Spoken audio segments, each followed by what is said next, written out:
En Castañeda y hoy voy a hablar de Luis Cernuda. Luis Cernuda nació en Sevilla el 21 de septiembre de 1902 y fue un poeta de la generación del 27. En su juventud cursó estudios de Derecho en la Universidad de Sevilla, fue alumno de Pedro Salinas, también poeta del 27 que le guía en sus lecturas, y prestó servicio militar como oficial del arma de caballería. Cernuda abandonó Sevilla a la muerte de su madre y se fue a Madrid en 1928. Trabajó en la librería de León Sánchez Cuesta y sacó un lectorado en la Universidad de Toulouse. Cernuda participó en la Guerra Civil, trabajando para misiones pedagógicas de 1931 a 1935. También estuvo en el batallón alpino durante la guerra y por esto fue exiliado desde Valencia a partir de 1938. Después del exilio se dirigió a Gran Bretaña, donde dio una gira de conferencias en varias universidades inglesas, entre ellas la Universidad de Glasgow y la de Cambridge. Y por último fue a Londres hasta 1947. Luego de estar en Gran Bretaña, viajó a los Estados Unidos en 1947 y fue profesor en Massachusetts en el Colegio Mount Holyoke. Su interés por México se empezó a incrementar mientras estaba en Estados Unidos y por último en Estados Unidos se encontró con sus amigos y compañeros del Grupo del 27.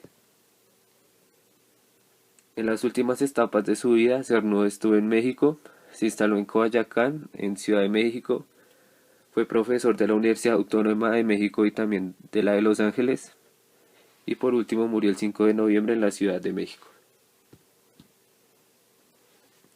Entre su poesía, en sus comienzos, su primer libro de poesía fue Perfil del Aire, publicado en 1927. Aparecían varios temas de su poesía, entre ellos anhelos, vaguedad y vaguedad emocional. En este texto tuvo influencias del romanticismo de Becker en especial y tuvo varias críticas adversas que Cernuda nunca perdonó. Luego se fue hacia lo surrealista, que se puede desear en dos poemas que son Un río de amor y Los placeres prohibidos, en los que se puede evidenciar la desolada ausencia del amor, la influencia acusada del surrealismo, y por último Cernuda confiesa abiertamente que su homosexualidad siguiendo el ejemplo de su maestro moral, André Gide. Luego se fue hacia lo romántico, donde escribió poesía como Donde habita el olvido, un libro desesperado nihilista titulado como un verso de Becker. También escribió Invocaciones, un cambio formal y temático de su poesía, en el que se ensalza la mitología y la naturaleza y hay ironía, escepticismo y sarcasmo.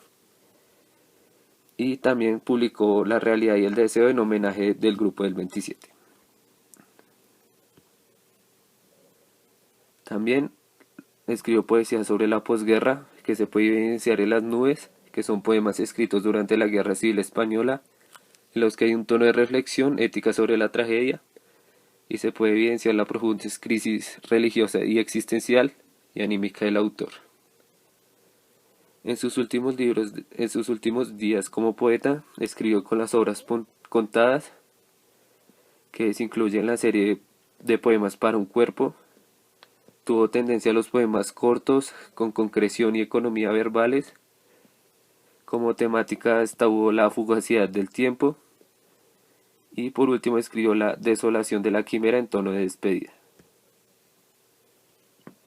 Su estilo.